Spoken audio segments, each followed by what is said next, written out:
Hello, good evening. Is my voice clear?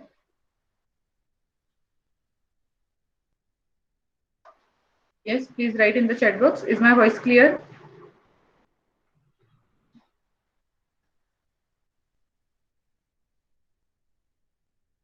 Okay, I'll share the screen with you. Please let me know whether it is visible.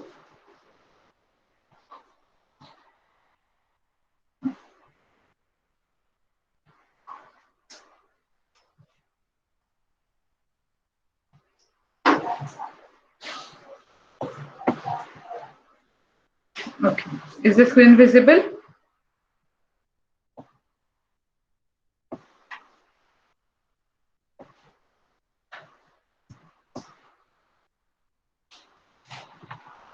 Okay, so in the last lecture we were discussing about blood. आठवतंय सगळ्यांना आपण थोडंसं blood बद्दल वगैरे discuss करायला सुरुवात केली होती बायोलॉजी पार्ट मधलं. ब्लड मध्ये कुठल्या प्रकारच्या सेल्स असतात. Blood is composed of some cells and water, that is cellular part and water. Okay, so त्याच्यामधले आपण सेल्सचे 3 टाइप्स पाहिले होते. इरिथ्रोसाइट्स म्हणजे रेड ब्लड सेल्स, त्याच्यानंतर ल्युकोसाइट्स म्हणजे व्हाईट ब्लड सेल्स आणि थ्रोम्बोसाइट्स म्हणजे प्लेटलेट्स. ओके, सो ते कसे, त्यांचा शेप काय असतो, स्ट्रक्चर काय असतं ओव्हरऑल आणि त्यांचं फंक्शन काय असतं त्याच्याबद्दल आपण बघितलेलं होतं. नाव कमिंग टू ब्लड वेसल्स. आता हे जे ब्लड आहे ते एका क्लोज्ड सिस्टीम मध्ये आहे, बरोबर. तर त्या ब्लडचा flow blood through our body यांच्यामध्ये काय काय मेन गोष्टी आहेत आणि हे ब्लड कशामधून फ्लो होतं त्या सिस्टीम्स बद्दल आपल्याला थोडंसं आता बघायचंय. तुम्हाला माहिती असेल की हा जो ब्लड रिलेटेड बाकी सगळा जो अभ्यास आहे तो मेनली सर्क्युलेटरी सिस्टीम मध्ये कव्हर होतो. त्याच्यामध्ये ब्लड, हार्टचं पंपिंग, त्याच्या थ्रू ब्लड कुठे जात आहे, ऑक्सिजन कसा पोहोचतोय प्रत्येक टिश्यूला, बरोबर. आपण मागच्या वेळेला बघितलं होतं रेड ब्लड सेल्सचं मेन काम काय आहे, to provide oxygen to cells. Okay, so आता ह्या ब्लडचा फ्लो हा होतो मेनली 2 टाईपच्या ब्लड वेसल्स ह्युमन बॉडीमध्ये असतात, that is arteries and veins. यात एक तिसरा सबटाईप म्हणून कन्सिडर केला जातो विच इज कॅपिलरीज. ठीक आहे, जिथे आर्टरी आणि वेन एकमेकांना मिळतात तिथे एक मेश लाईक स्ट्रक्चर तयार होतं, जाळीसारखं स्ट्रक्चर तयार होतं आणि त्याच्यातून छोट्या छोट्या ब्लड वेसल्स आलेले असतात, जे एकदम छोट्या एकदम पातळ ब्लड वेसल्स असतात. Those are called as capillaries. Okay, so exam मध्ये जर असा काही क्वेश्चन आला की which of the following is not a blood vessel आणि ऑप्शन मध्ये आर्टरी, वेन, कॅपिलरी आणि चौथं काहीतरी which is not a blood vessel असा ऑप्शन असेल, so you have to select that particular option. Okay, capillaries are also considered in blood vessels. So we will discuss this arteries and veins. आता ह्या दोघांचं combination म्हणजे यांच्या मधलं mesh ही capillary असते, त्यामुळे त्याच्याबद्दल आपण एवढं डिटेलमध्ये शिकणार नाहीये. आपण आर्टरीज आणि वेन्स यांच्याबद्दल थोडंसं डिटेलिंग करून घेऊया. Arteries, the blood vessels that carry oxygen rich blood, that is pure blood. आता प्युअर इम्प्युअर असं खरं तर काही टर्मिनॉलॉजीचा यूज करण्याची आवश्यकता नसते, बट ऑक्सिजन रिच आपल्या शरीरासाठी गरजेचं काय आहे तर ऑक्सिजन, आणि म्हणून ऑक्सिजन रिच ब्लडला सेकंड टर्मिनॉलॉजी प्युअर ब्लड म्हणून यूज केली जाते. जे कार्बन डायऑक्साईड लिंक जिथे असतात रेड ब्लड सेल्स मध्ये, जेव्हा कार्बन डायऑक्साईडचं प्रमाण वाढतं तेव्हा आपण त्याला इम्प्युअर ब्लड, अशुद्ध रक्त असं म्हणतो. But that is not something which is very impure or which has to be thrown out of the body. Only that carbon dioxide needs to be thrown out of the body, and that's why we call it impure blood. Okay, so arteries are the vessels which carry oxygen rich blood from heart to all different parts of the body. So आता ह्यातला जो focus करण्याची गोष्ट आहे ती ही आहे की blood vessels which carry blood away from heart. म्हणजे तुम्ही सर्क्युलेटरी सिस्टीम आतापर्यंत कधी बघितली असेल तर तुम्हाला माहित असेल की सर्क्युलेटरी सिस्टीमचा मेन पार्ट असतो हार्ट. हार्ट पासून वेगवेगळ्या ब्लड वेसल्स ओरिजिनेट होतात, त्याच्यात आर्टरीज, वेन्स या 2 मेन टाइप्स असतात. तिकडनं एक पर्टिक्युलर एखादी कुठली तरी ब्लड वेसल, ब्लड जे अशुद्ध रक्त ज्याला आपण म्हणतो ते, किंवा कार्बन डायऑक्साईड रिच ब्लड जे असतं ते लंग्स कडे घेऊन जाते. लंग्स मध्ये हा कार्बन डायऑक्साईड बाहेर टाकला जातो आणि आपण रेस्पिरेशन मधनं जो ऑक्सिजन इनहेल करतो तो ऑक्सिजन ह्या ब्लड मध्ये मिसळला जातो आणि मग हे ऑक्सिजन रिच ब्लड पुन्हा हार्ट कडे येतं आणि हार्ट कडून संपूर्ण बॉडीला प्रोव्हाइड केलं जातं. ठीक आहे. सो ब्लडचा हा नॉर्मल फ्लो जर आपण कन्सिडर केला तर सर्क्युलेटरी सिस्टीमचा हा असा असतो की जे अशुद्ध रक्त आहे, आपण सध्या ह्याच टर्मिनॉलॉजी यूज करूया, अशुद्ध रक्त is equivalent to carbon dioxide rich blood, असं लक्षात ठेवा. तर हे अशुद्ध रक्त हार्टकडे येईल सगळ्या ऑर्गन्स कडून, कारण प्रत्येक ऑर्गन आपल्याला ऑक्सिजन घेणार आणि कार्बन डायऑक्साइड बाहेर सोडणार. तर तो जो कार्बन डायऑक्साइड त्या ब्लड मध्ये जाईल तो सगळा कलेक्ट होऊन हार्ट पाशी येतो. हार्ट ते carbon dioxide rich blood lung कडे पाठवतं. लंग त्या ब्लडचं प्युरिफिकेशन करतं. प्युरिफिकेशन म्हणजे काय? ऑक्सिजन ऍड करायचा आणि कार्बन डायऑक्साइड बाहेर सोडून द्यायचा.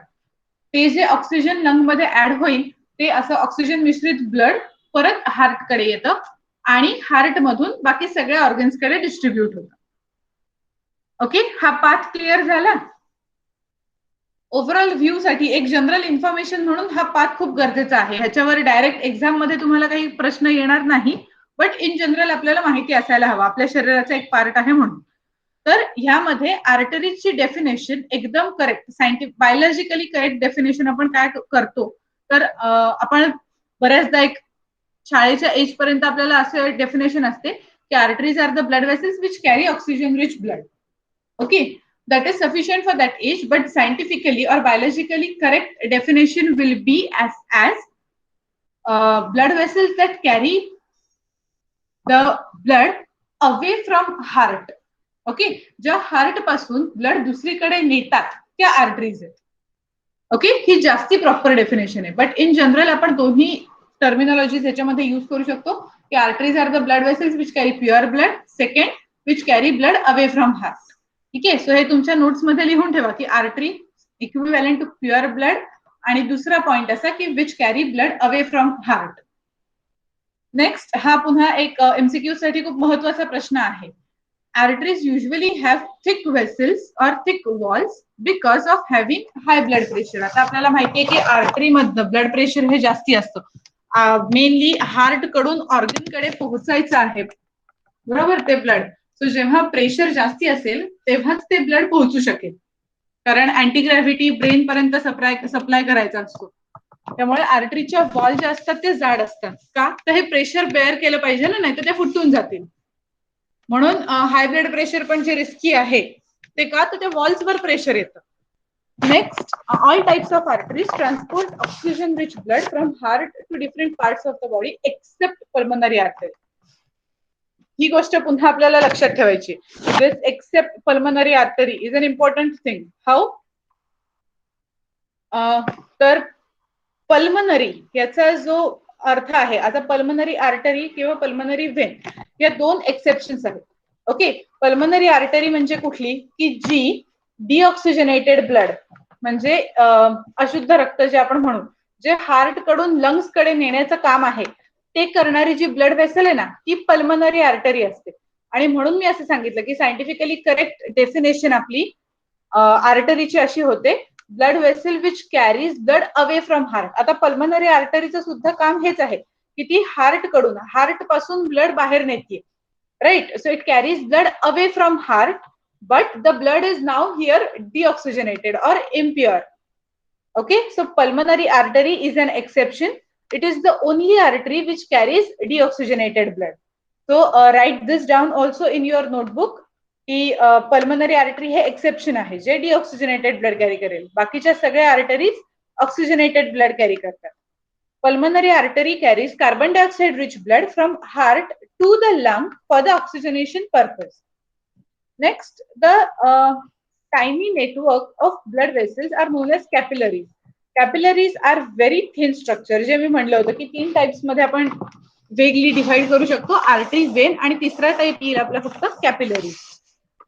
Now, veins, blood vessels that carry carbon dioxide rich blood, that is impure blood or deoxygenated blood. या तीनही टर्मिनॉलॉजीज यूज केल्या जाऊ शकतात एक्झाम मध्ये. कार्बन डायऑक्साइड रिच ब्लड किंवा इम्प्युअर ब्लड किंवा डिऑक्सिजनेटेड. डीचं मिनिंग होतं काहीतरी रिमूव्हल, त्याच्यासाठी डी हा वर्ड यूज केला जातो. सो डिऑक्सिजनेटेड ज्याच्यामध्ये ऑक्सिजन नाहीये असं blood. So that blood vessels which carry carbon dioxide rich blood from different parts of the body back to heart are known as veins. म्हणजे आता ह्या कंडिशन मध्ये आपल्याला एकदम प्रॉपर डेफिनेशन वेन्सची ही होईल. Blood vessels which carry blood towards the heart, ज्या हृदयाकडे रक्त प्रोव्हाइड करतात त्यांना आपण व्हेन्स म्हणू. Veins usually have comparatively thin walls, कारण आता इकडनं फक्त ब्लडचा हार्टकडे फ्लो होत राहणार आहे, त्याला फोर्सची जास्ती गरज नसते, प्रेशर जास्ती नसतं आणि म्हणून थिन वॉल्स असतात. The pulmonary vein carries oxygen rich blood from lung to the heart. आता जसं पल्मनरी आर्टरी एक्सेप्शन होतं तसंच पल्मनरी वेन सुद्धा एक्सेप्शन आहे. सो आता हे पल्मनरी वेन ही एकच अशी वेन आहे जी ऑक्सिजनेटेड ब्लड कॅरी करते लंग पासून हार्टकडे. ओके, आता परत इथे तोच सेम मुद्दा आहे की आपण पहिल्यांदाच म्हणलं होतं हार्टकडे येणारं ब्लड, हार्टकडे ज्या ब्लड आणतील त्यांना आपण वेन म्हणणार आहे, आणि या केसमध्ये हार्टकडे ब्लड येतंय ऑक्सिजनेटेड लंग्स पासून, म्हणून आपण त्यांना वेन हेच नाव दिलंय. फक्त वेगळं काय डिस्टिंग्विश करायला pulmonary vein, because it is carrying oxygenated blood. तर आता असं तुमच्या नोटबुक मध्ये लिहून ठेवा, pulmonary artery deoxygenated blood आणि pulmonary vein it will carry oxygenated blood. Okay, एकदाच फक्त कुठेतरी वरती लिहून ठेवा असं की ऑक्सिजनेटेड ब्लड किंवा ऑक्सिजन रिच ब्लड किंवा प्युअर ब्लड, या तीन पैकी काहीतरी यूज केलं जाईल. Deoxygenated blood, carbon dioxide rich blood और इम्प्युअर ब्लड, ह्याच्यापैकी काहीतरी यूज केलं जाईल. आणि इन जनरल आपल्याला माहितीच आहे की आर्टरी कॅरीज ऑक्सिजनेटेड ब्लड, बाकीच्या सगळ्या except for pulmonary artery. Veins carry deoxygenated blood except for pulmonary Wien. Okay, now coming to next topic, that is blood grouping. Okay, so please write in the chat box, have you heard or studied blood grouping before?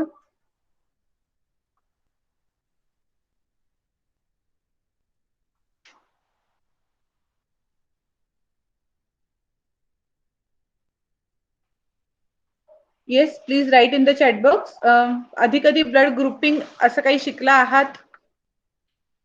एक तर माहित असेल की तुमचा आपला स्वतःचा एक blood group असतो, A positive, B positive, A negative, B negative, A B O, यांच्यापैकी काहीतरी.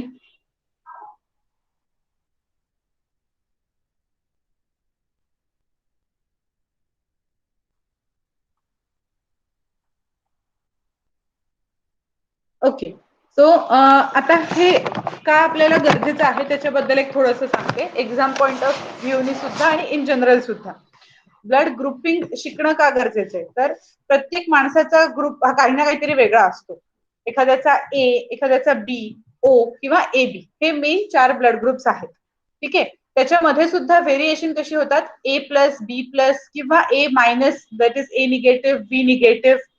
ठीक आहे, त्याच्यामध्ये आता negative blood groups usually rare असतात, कमी असतात. पॉझिटिव्ह ब्लड ग्रुप्स बऱ्यापैकी जास्ती आहेत. त्यातलं पण एक सर्व्हे केला आहे, त्याच्यात कळलंय की ओ पॉझिटिव्हचे इंडिव्हिज्युअल्स भारतामध्ये जास्ती आहेत. आता प्रत्येक राज्यानुसार, शहरानुसार, गावांनुसार, देशानुसार हे क्लासिफिकेशन वेगळं असतं की एखाद्या पर्टिक्युलर एरियामध्ये एखाद्या पर्टिक्युलर ब्लड ग्रुपची लोक जास्ती असतात. आणि याचं कारण सिंपल आहे की ब्लड ग्रुप हा जेनेटिकली पास ऑन केला जातो. जे आई वडिलांपैकी काहीतरी एक आपला ब्लड ग्रुप असू शकतो किंवा त्याच्यामध्ये थोडंसं जेनेटिक्स इन्व्हॉल्ड आहे, आणि आपल्या डीएनए मधून म्हणजे जीन्स मधून हा ब्लड ग्रुप आपला इनहेरिट होत असतो. ओके, त्यामुळे हे असं दिसून येतं की काही पॉप्युलेशन मध्ये एकच ब्लड ग्रुप खूप जास्ती असतो, कारण तशी तिथल्या तिथे गावातल्या गावात लग्न झालेली असतात आणि मग आई वडिलांचा ब्लड ग्रुप सेम असतो, त्यामुळे बाळाचाही तसाच येतो. In that way it is done. Now why it is important for your exam, for competitive exams, तर तुम्ही ब्लड ग्रुप, ब्लड बँक्स बद्दल ऐकलं असेल. ओके, तिथे ही बेसिक ह्या काही गोष्टी असतात ज्या माहिती असणं गरजेचं असतं, आणि तिकडे बऱ्याच जॉब ऑपॉर्च्युनिटीज असतात. तर त्यासाठी जे बेसिक नॉलेज आहे ते आपल्याला ब्लड ग्रुपिंगचं असायला हवं, आणि ह्याच्यावरती बेस्ड बऱ्यापैकी प्रश्न सुद्धा येतात. का, तर एक तर हा अप्लाइड पार्ट आहे. जर तुम्हाला हे माहिती आहे बायोलॉजीतला हा पार्ट, तर तुम्ही कुठेही काम करू शकाल. उद्या कुठलीही इमर्जन्सी आली, आता ही हे तुम्हाला माहित असेल की कधीही रक्त चढवायची वेळ येते, एखाद्या ऍक्सिडेंटल केसमध्ये असेल किंवा ब्लड लॉस कुठेही झालेला असेल, तर त्या केसमध्ये एक्सटर्नली आपल्याला ब्लड प्रोव्हाइड करायला लागतं. So we know that we have to match blood groups first. एखाद्या ए पॉझिटिव्ह व्यक्तीला आपण बी पॉझिटिव्ह ब्लड नाही देऊ शकत, ब्लड ब्लड म्हणून सेम देऊन टाकलं असं नाही होऊ शकत. ब्लड लॉस पेक्षा क्रॉस मॅचिंगमुळेच त्या पर्सनची डेथ होऊ शकेल. That's why it is important की आपल्याला हे माहित पाहिजे की ए पॉझिटिव्हला ए पॉझिटिव्हच जाणार, ए निगेटिव्हला ए निगेटिव्हच. त्यात जर नसेल, अगदी कुठल्या तरी आड गावी आपण फसलोय, ए पॉझिटिव्ह ब्लड ग्रुप पेशंटचा आहे, बाकीची लोक आहेत, पण ए पॉझिटिव्ह वाला दुसरी व्यक्तीच नाहीये, तर आपल्याला काय करता येऊ शकतं, ह्या गोष्टी माहित पाहिजे. ठीक आहे.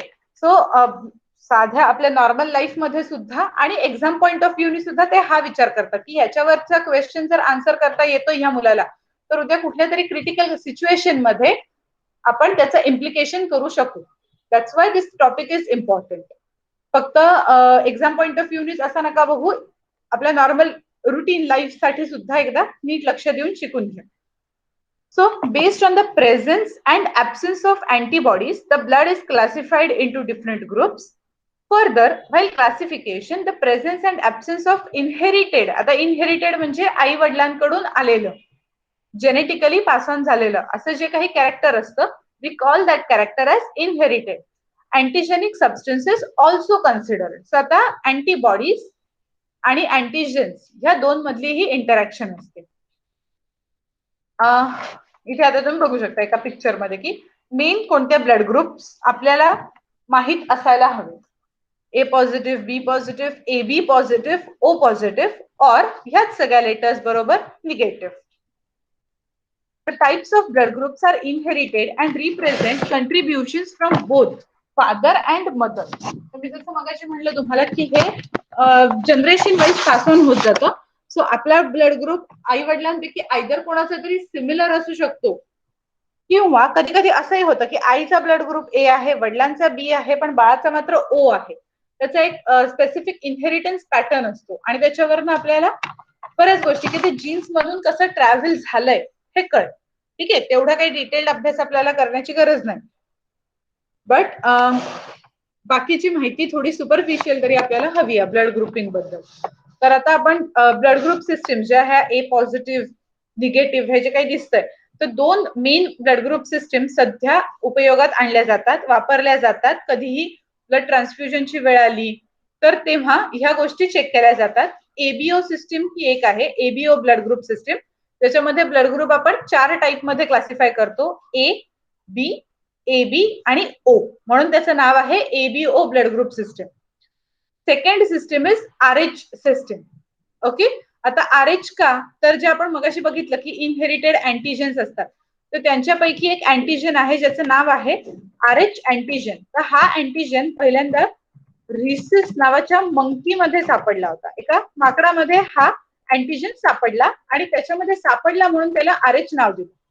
Okay, so what you have to remember here is there are 2 blood group systems which are followed right now. These are ABO blood group system and second is RH system. In RH system we can assign either plus, जर तो RH antigen असेल तर आपण तिथे plus sign देतो, RH antigen नसेल तर आपण निगेटिव्ह साइन देतो. ओके, सो ए निगेटिव्ह याचा अर्थ काय होतो की ए टाईपचा अँटीजन बॉडीमध्ये आहे, त्या आरबीसीज वर आहे, आणि निगेटिव्ह याचा अर्थ आरएच नावाचा अँटीजन त्या आरबीसीज वर नाहीये. हे सगळे अँटीजन्स ब्लड ग्रुपिंगचे हे आरबीसीज मध्ये असतात आणि त्यांना करस्पॉन्डिंग अँटीबॉडीज या ब्लडच्या सिरम मध्ये किंवा प्लाझ्मा मध्ये असतात. In human blood, usually there are 2 antigens and antibodies. The 2 antigens are antigen A and antigen B. The 2 antibodies are antibody A and antibody B. Okay, ह्या blood group blood specific antibodies आहेत ज्या naturally occurring आहेत. Okay, आपण जे बाकीच्या antibody शिकतो म्हणजे आता कुठला डिसीज झाल्यावरती जे अँटीबॉडीज तयार होतात, those are different, those are immunoglobulins, ह्या अँटीबॉडीज आहेत. The antigens are remaining in the red blood cells whereas the antibodies are found in the serum. जे मी म्हटलं की antigens are present on red blood cell surface while antibodies are free in the serum. Based on antigen property, the blood group of all human beings can be classified as. आता थोडंसं एक note करून घ्या किंवा एक table बनवा ज्याच्यामध्ये तुम्ही हे लिहून ठेवाल. एक्झामच्या दृष्टीने हे खूप महत्वाचं आहे. तर आता ब्लड ग्रुप ए असं जेव्हा आपण म्हणतो तेव्हा त्या पर्सन मध्ये अँटीजन ए असेल, म्हणजे आरबीसीच्या सरफेसवर ए नावाचा अँटीजन असेल आणि सिरम मध्ये अँटीबॉडी बी असेल. ओके, सो आता कळलं की इथे अँटीजन वेगळा आहे आणि अँटीबॉडी वेगळी आहे, त्यामुळे त्यांची रिएक्शन होत नाही. युजली अँटीजन आणि अँटीबॉडी हे दोन एकमेकांशी रिएक्ट करणारे गोष्ट असतात. ठीक आहे, आणि म्हणून त्यांना ते अपोजिट असणं गरजेचं असतं. तर आता जेव्हा ए ब्लड ग्रुप असेल तेव्हा अँटीजन ए आहे आणि म्हणून त्याचे रिएक्शन होऊ नये म्हणून instead of antibody A, the person with blood group A will have antibody B. Okay, second is blood group B. आता जेव्हा बी ब्लड ग्रुप आहे असं आपण सांगतो तेव्हा आपल्याला काय लक्षात यायला पाहिजे की अँटीजन बी आहे आणि अँटीबॉडी ए आहे. Next is blood group A B. आता जेव्हा ए बी येतो तेव्हा हे दोन्ही अँटीजन, ए अँटीजन पण आणि बी अँटीजन पण आरबीसीच्या सरफेसवर असेल, बट सिरम मध्ये कुठली सुद्धा अँटीबॉडी नसणार, no antibody. Next blood group O. O मध्ये अँटीजन एक पण नसतो, बट दोन्हीही अँटी ए आणि अँटी बी या दोन्ही अँटीबॉडीज असतात. So in short what you can write is for A you have antigen A anti B antibody. अँटीबॉडीच्या जागी तुम्ही असं लिहू शकता anti B for short form. Next B साठी तुम्ही असं लिहू शकता antigen B anti A. For A B you can write antigen A B both and no antibody. Last for O, there is no antigen but anti A and anti B both are present. Okay, so please write this down. This is very important. Now, consideration of the ABO system is the important imperative while transfusion of human blood. So जेव्हा आपल्याला कधी blood ट्रान्सफ्युजनची गरज पडते त्यावेळेला हे blood grouping बघणं हे सगळ्यात जास्ती गरजेचं असतं. The ABO blood group systems were first discovered by Karl Landsteiner in 1901. Okay, so जे डिस्कव्हरीची तुम्हाला मी पूर्वी सांगितलं होतं की सायंटिस्ट आणि त्यांच्या मेन डिस्कव्हरी त्यांच्याबद्दल लिहून ठेवा, तर त्यामध्ये हाही एक इम्पॉर्टंट पॉइंट आहे की कार्ल लँडस्टीनरनी 1901 ब्लड ग्रुप सिस्टीम आणि त्याच्यातली सुद्धा ABO blood group system. Okay, RH blood group सिस्टीमचा परत जो फाउंडर आहे तो वेगळा आहे, त्यामुळे specifically ABO blood group system बरोबरच लक्षात ठेवा.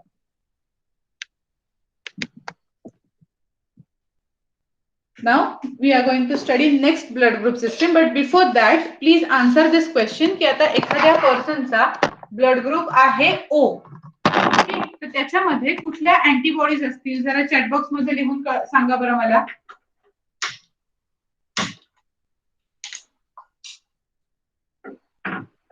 ब्लड ग्रुप आहे O तर कुठल्या अँटीबॉडीज असतील.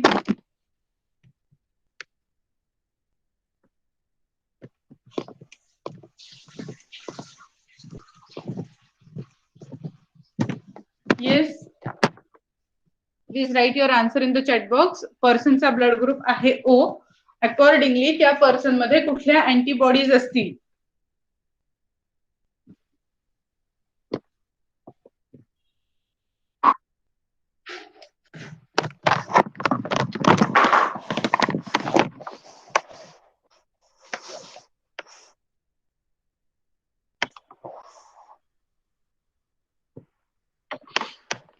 A आणि B, anti A and anti B, these antibodies will be there in that person's body. Very good. आणि AB असा ब्लड ग्रुप असेल तर कुठल्या अँटीबॉडीज असतील.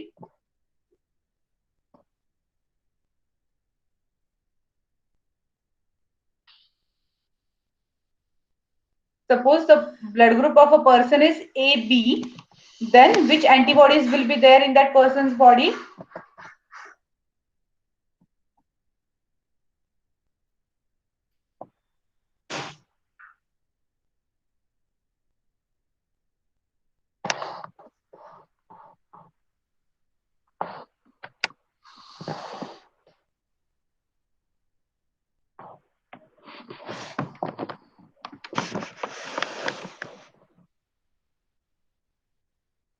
सपोज AB ब्लड ग्रुप आहे तर अँटीबॉडीज कुठले असतील?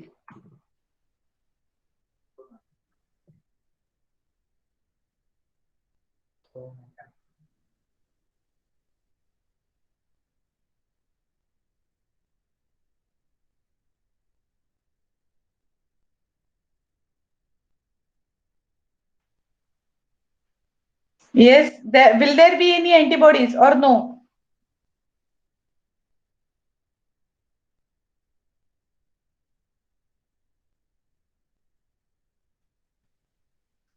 इथे बघू शकता तुम्ही AB ला अँटीजन दोन्ही असतात, A आणि B, but there are no corresponding antibodies in the blood when blood group is AB. Okay, so there will not be any antibodies. Next is RH blood group system. आता ही जी मी मगाशी सांगितलं होतं की blood group सिस्टीमचे आपण majorly दोन classification करतो, एक ABO आणि दुसरं RH system. RH system name is because it was first found in rhesus monkey. That's why the name is RH. And this RH system stands for plus or minus, that we signs which are assigned in front of our blood group are because of this RH blood group system or because of this RH antigen which is there or not there on your RBC surface. The RH system, the meaning of RH is rhesus, is another significant blood group system. It is very important to match RH system while blood transfusion. So जसं ABO check करणं गरजेचं आहे तसंच RH factor पण consider करणं गरजेचं आहे. जसं की A निगेटिव्ह व्यक्तीला आपण A पॉझिटिव्ह ब्लड ग्रुप नाही देऊ शकत, फक्त A आहे मॅच होतंय म्हणून दिलं, ट्रान्सफ्युजन केलं. So that is not right, because जर A निगेटिव्ह असेल तर A पॉझिटिव्हचं रक्त कधीही चालणार नाही. RH antigen first studied in rhesus monkey, therefore its name is given RH factor or a system. The person who does not have RH antigen is known as RH negative and the person who has RH antigen is known as RH positive. So A positive म्हणजे त्याच्या surface वरती आरबीसीच्या surface वरती A antigen आहे आणि RH antigen आहे. Okay, आणि जो A negative असेल त्याच्या आरबीसीच्या सरफेस वरती A अँटीजन येईल, मात्र RH अँटीजन नसेल, RH अँटीबॉडीज मात्र असतील. Now coming to blood transfusion, based on the above discussion, two blood grouping system, that is ABO and RH, the table illustrates the possibilities of blood transfusion among different groups. So आता हे आपण एकदा शाळेत सुद्धा बघितलेलं होतं, हे table 8वी 9वी मध्ये तुम्ही शिकलेलं असाल की कुठलं कंपॅटिबल कोणाला आहे. तर O negative to O negative possible. O निगेटिव्हला रेसिपियंट म्हणजे जो घेणार आहे तो, तर आता त्याला O निगेटिव्ह कडनं डोनर कडनं रक्त घेऊ शकतो, बट O पॉझिटिव्ह कडनं नाही, A निगेटिव्ह कडनं नाही. रादर एचा तुम्ही इथे बघू शकता O पासून AB पर्यंत कोणाचंच ब्लड O निगेटिव्हला चालत नाही. O निगेटिव्हला फक्त O निगेटिव्हच ब्लड चालू शकतं आणि that's why it is difficult to find this type of blood. Okay, आणि त्याच्यात सुद्धा दुसरा फॅक्टर पण असा आहे की हा ब्लड ग्रुप एकदम रेअर आहे. खूप कमी लोकांचा ब्लड ग्रुप O निगेटिव्ह असतो आणि त्यामुळे त्यांची जास्ती काळजी घ्यायला लागते, कारण जर ब्लड ट्रान्सफ्युजनची वेळ आली तर पटकन ब्लड बँक मध्ये हे पर्टिक्युलर ब्लड असेलच असं नाही होत. मग ह्याच्यासाठी काय करतात तर रजिस्ट्री बनवतात, म्हणजे ह्या O निगेटिव्ह किंवा असे जे रेअर ब्लड ग्रुप आहेत त्यांची एक लिस्ट बनवून ठेवलेली असते जी डेटाबेसवर असते. So in case of emergency कुठल्या एखाद्या शहरामध्ये इन्सिडेंट झाला आहे की तिथे O निगेटिव्ह ब्लडची खूप गरज आहे, तर त्या डेटाबेसमध्ये एखाद्या व्यक्तीचं नाव, जिचा O निगेटिव्ह ब्लड ग्रुप आहे तिचं नाव, कॉन्टॅक्ट डिटेल्स, त्याचं राहण्याची प्लेस, हे सगळं येतं. तर आता मुंबईमध्ये एखादा इन्सिडेंट झालाय तर आपल्याला मुंबई मधलाच माणूस शोधणं गरजेचं आहे.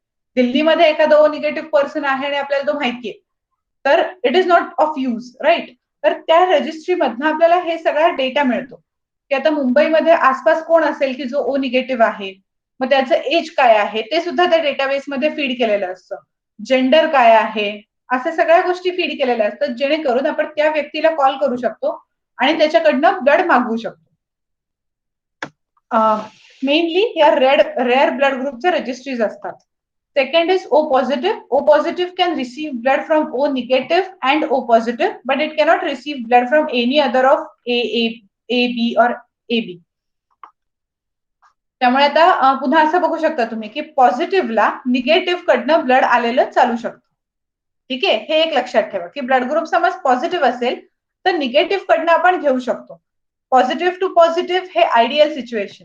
If not possible then positive to negative to positive is also possible. But उलटा वे नाही होऊ शकत. ओ पॉझिटिव्ह ओ निगेटिव्हला नाही देऊ शकत. आणि हेच बाकी सगळ्या लेटर्स बरोबर. ए पॉझिटिव्ह ए निगेटिव्हला देणार नाही, बट ए निगेटिव्ह मात्र ए पॉझिटिव्हला देऊ शकतो. ओके, सो आता सिमिलरली इथे ओ निगेटिव्ह ए निगेटिव्हला देऊ शकेल, ओ पॉझिटिव्ह नाही देऊ शकणार कारण पॉझिटिव्ह निगेटिव्ह असं आपल्याला करता येत नाही. ए निगेटिव्ह देऊ शकतो, ए पॉझिटिव्ह नाही देऊ शकणार. पुन्हा ए पॉझिटिव्ह जर असेल तर त्याला इकडे 4 ऑप्शन आहेत. त्याला O positive O negative A negative A positive या चौघांकडनं ब्लड घेता येईल. B negative. आता तुम्ही ओव्हरऑल जर हा टेबल बघितला तर असं लक्षात येईल की निगेटिव्ह ना रिसीव्ह करताना बरेच रेस्ट्रिक्शन्स आहेत. ओके, ए निगेटिव्हला सुद्धा फक्त 2च जण ब्लड डोनेट करू शकतात, आयदर ओ निगेटिव्ह किंवा इटसेल्फ ए निगेटिव्ह. बी निगेटिव्हला पण सेम पॅटर्न आहे, आयदर ओ निगेटिव्ह और बी निगेटिव्ह. बी पॉझिटिव्हला परत ए पॉझिटिव्ह सारखंच आहे. एबी निगेटिव्हला पुन्हा रेस्ट्रिक्शन्स येतात, बट तरी AB negative at least 4 blood group कडनं तरी घेऊ शकतो. एबी पॉझिटिव्ह हा एकच असा आहे ज्याला कोणाकडचंही ब्लड चालतं. कुठलाही निगेटिव्ह असू दे, कुठलाही पॉझिटिव्ह असू दे, एबी पॉझिटिव्हला कोणाचंही ब्लड चालतं. In conclusion, based on the blood transfusion table given above, the blood group O negative is the universal donor. Universal donor म्हणजे काय की तो कोणालाही ब्लड देऊ शकतो. ओके, तुम्ही जर इथे टेबल बघितलं तर ओ निगेटिव्ह डोनर असलेला पहिला कॉलम आहे आणि पहिल्या कॉलम मध्ये इरिस्पेक्टिव्ह ऑफ रेसिपियंट सगळीकडे येस येस येस येस लिहिलं. सो ओ निगेटिव्ह कुठल्याही ब्लड ग्रुपला ब्लड देऊ शकतो आणि that's why O negative is termed as universal donor. Okay, this is also important point. Please write this also in your notebook that O negative will be called as universal donor and AB positive जे आपण लास्टला बघितलं होतं, AB positive हा सगळ्यांकडनं blood receive करू शकतो. त्याच्या रेसिपियंटच्या row मध्ये सगळीकडे येस लिहिलेलं आहे. So it is called as universal acceptor और रिसीव्हर. तो कोणाकडनंही ब्लड घेऊ शकतो, त्याला काही हे नाहीये. Secondly, the blood group AB positive is the universal recipient as it can accept blood from the person of any blood group. Okay, so हे सुद्धा एक्झाम पॉइंट ऑफ व्ह्यू ने गरजेचं आहे. ओ निगेटिव्ह ओ पॉझिटिव्ह सॉरी ओ negative आणि AB positive यांची काय speciality आहे ती. ओके, आता आपण 2 सिंपल क्वेश्चन सॉल्व्ह करूया आणि मग नेक्स्ट टॉपिक कडे जाऊया. Bird flu is a disease that spreads through.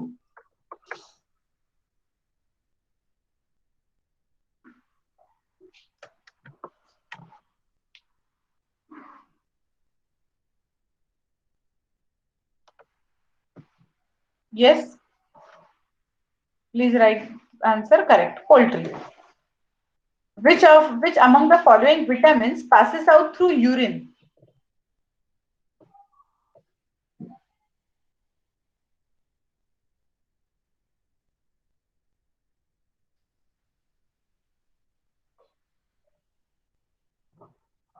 विटॅमिनची आपल्याला एक लिस्ट दिली आणि क्वेश्चन असा आहे which among the following vitamins passes out through urine.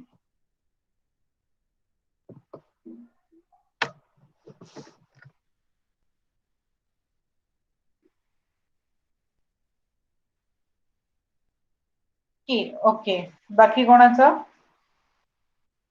मुक्ताचा answer आहे के. अजून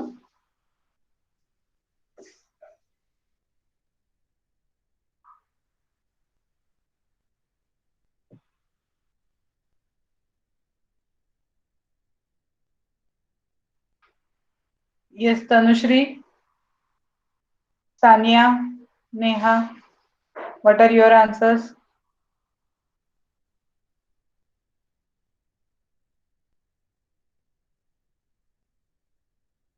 सगळ्यांचे सेम आहे के.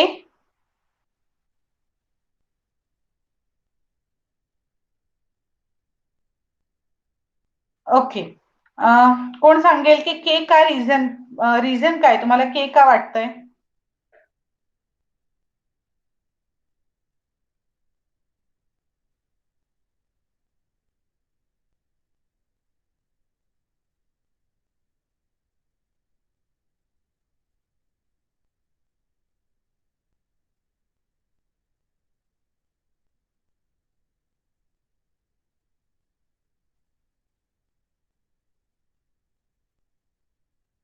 Yes. Can you please write the reason why do you think the answer is K and not other vitamins? C का नाही, E का नाही, D का नाही?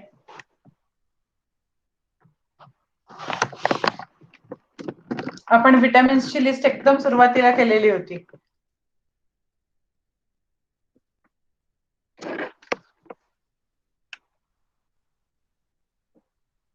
विटॅमिन्सचं मेन क्लासिफिकेशन आठवतंय? फॅट सोल्युबल विटॅमिन्स आणि वॉटर सोल्युबल विटॅमिन्स असं कधी ऐकलंय? Yes or no? विटॅमिन्सची ब्रॉड क्लासिफिकेशन आपण अशी करतो, fat soluble and water soluble.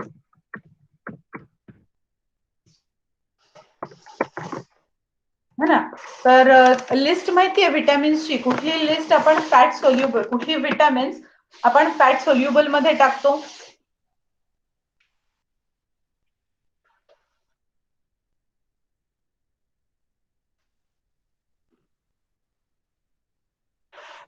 आपण एक विटॅमिनचं टेबल बघितलं होतं, ए डी ई के वगैरे असे. हा, तर आता फॅट सोल्युबल मध्ये जी मी नावं सांगितली ना आता, ए डी ई के, हे 4 जण फॅट सोल्युबल मध्ये जातात. ओके, ए आणि बी नाही. Fat soluble vitamins are A D E K and water soluble vitamins are B and C. Is it clear? Please write this down because हा क्वेश्चन एक्झाम मध्ये येऊन गेलेला आहे आणि हा कुठलीही एक्झाम द्या तुम्ही, एकदम गरजेचा प्रश्न आहे. सो फॅट सोल्युबल विटॅमिन्स असतात ए डी ई आणि के. वॉटर सोल्युबल विटॅमिन्स असतात बी आणि सी. ओके, आणि आता आपल्याला विचार असा करायचा इथे, which among the following vitamins passes out through urine. Urine मधनं पास होतंय ह्याचा अर्थ, युरिन मेन कंपोनेंट काय असतो? Water, right? So that vitamin should be water soluble. Only then it will pass through urine. Fat soluble vitamins urine मधनं pass नाही होणार. आणि द लिस्ट गिव्हन जे आहे, जे ऑप्शन्स आहेत त्यांच्यापैकी vitamin C, that is option B, हा एकच आहे जो वॉटर सोल्युबल आहे आणि only water soluble vitamins will pass through urine. And that's why answer B is correct. That is vitamin C. Is it clear now? Why vitamin C? Vitamin K is not a correct answer. Vitamin C is the correct answer.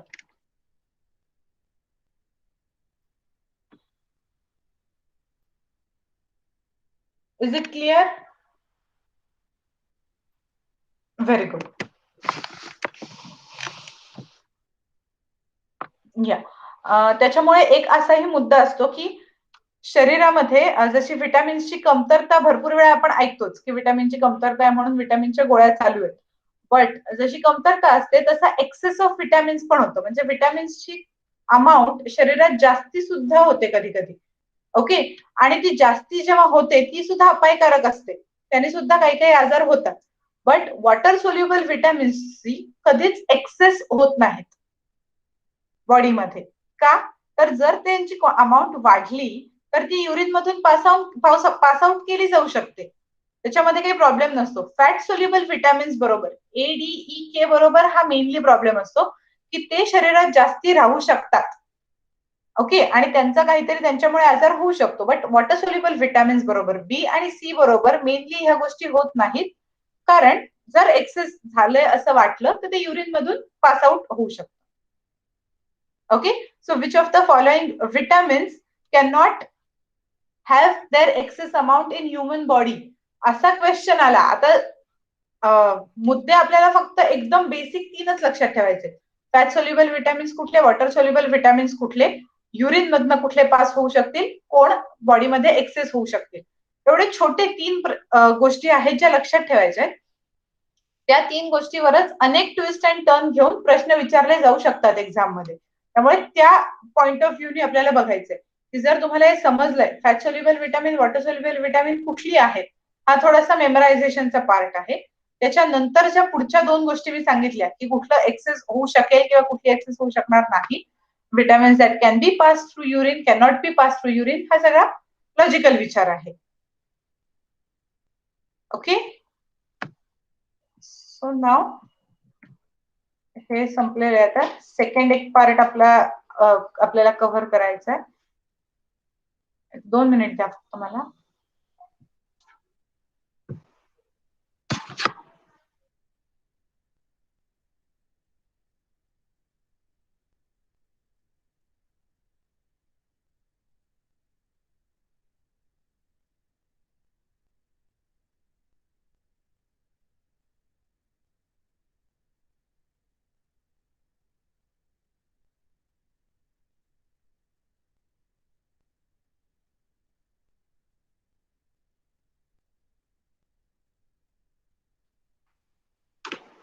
Is the screen visible?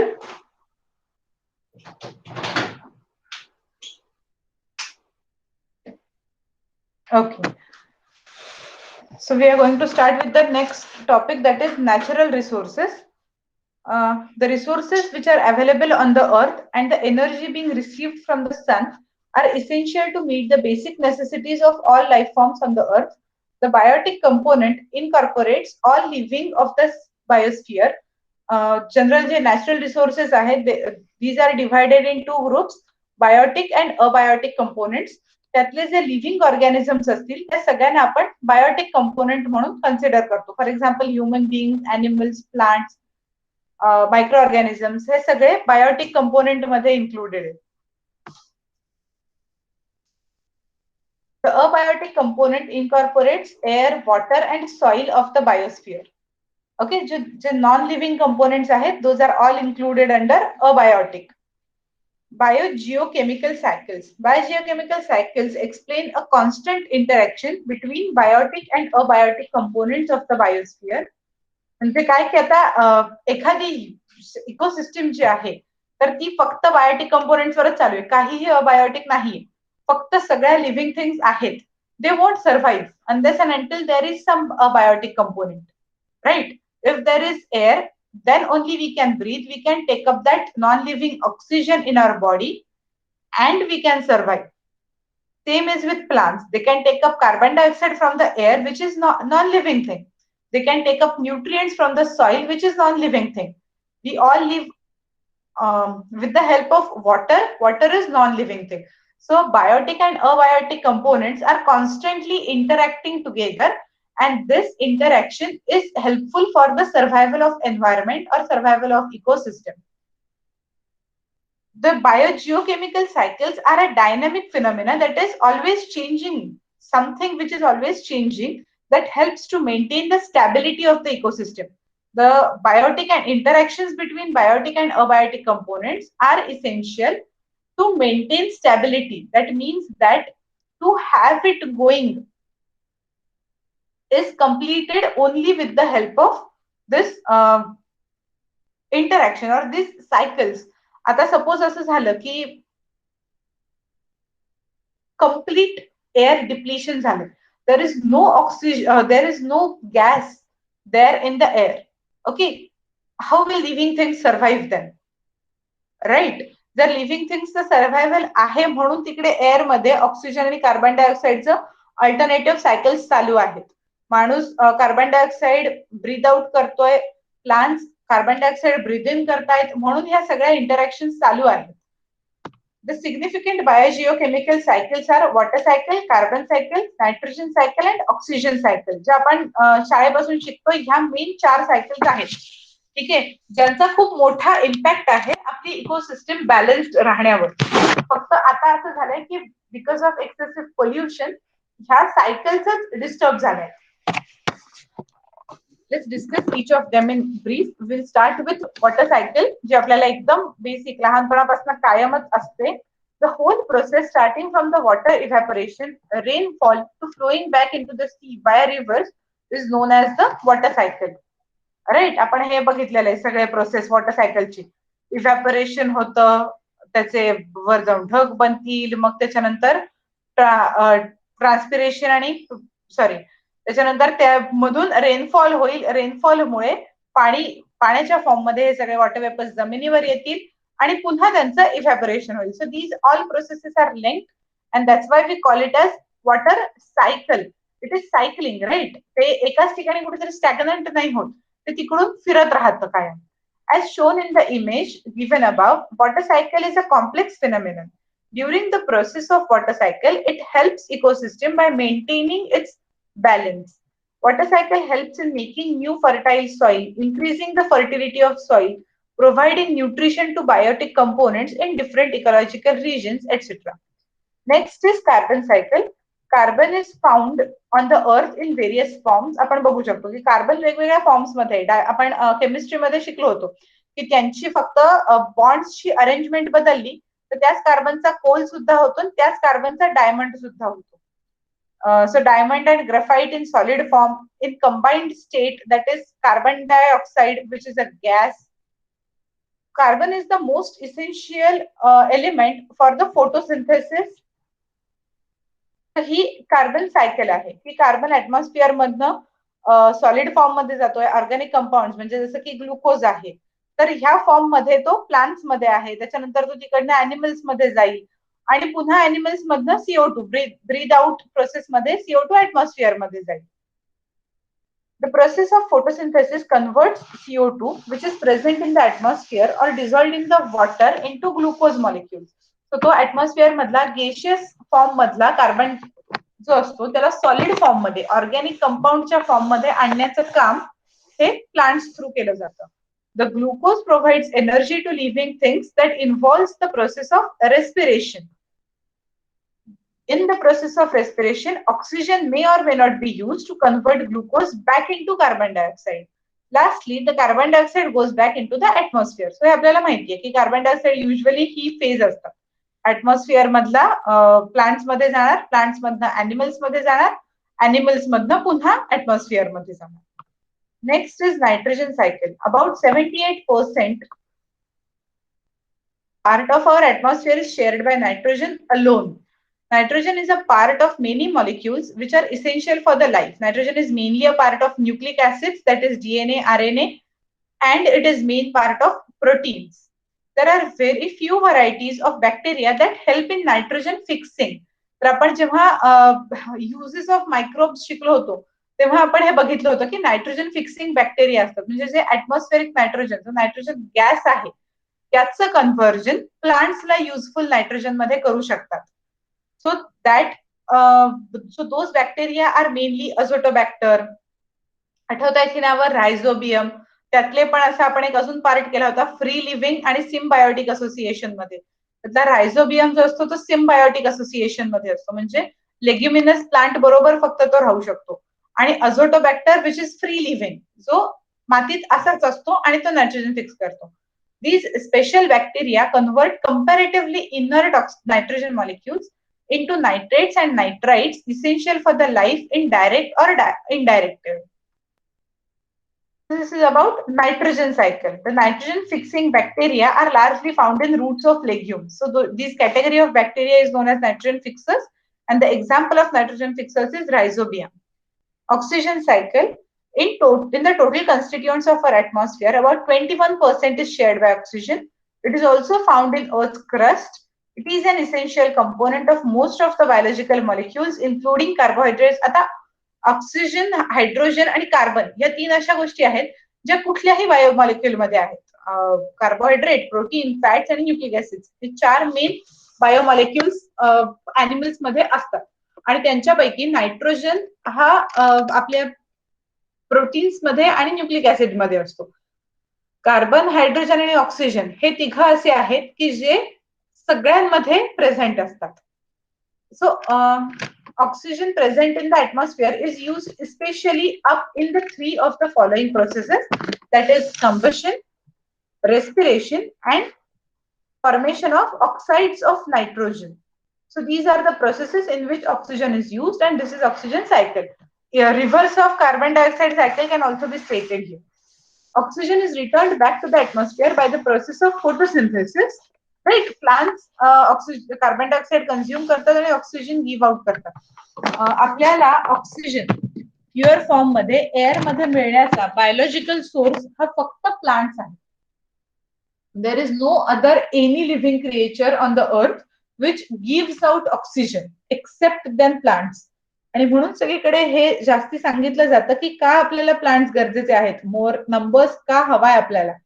तर ऑक्सिजनचं amount air मध्ये maintain राहण्यासाठी biological processes, आता industrial processes मध्ये oxygen तयार होतोच, but त्याच्यासाठी लागणारा खर्च, त्याच्यानंतर त्याचं प्रोडक्शन आणि त्याला लागणारी स्पेस, ते तयार करताना अजून बाहेर होणारं कंटॅमिनेशन, बाहेर होणारं पोल्युशन, हा सगळा विचार करता प्लांट्स मधून रिलीज होणारा ऑक्सिजन हा कधीही आपल्यासाठी बेनिफिशियल आहे.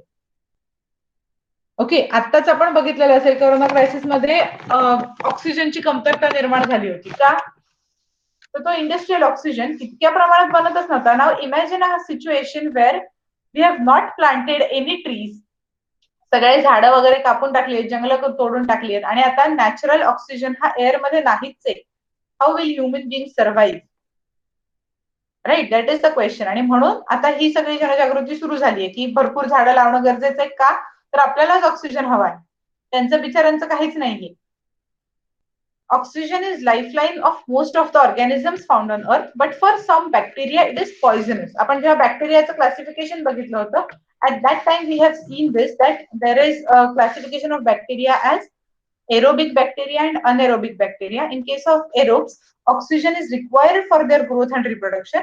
In case of anaerobes, oxygen is harmful for them, so they don't require any oxygen for their growth and reproduction. Okay, so that's it about natural resources. Do you have any doubts?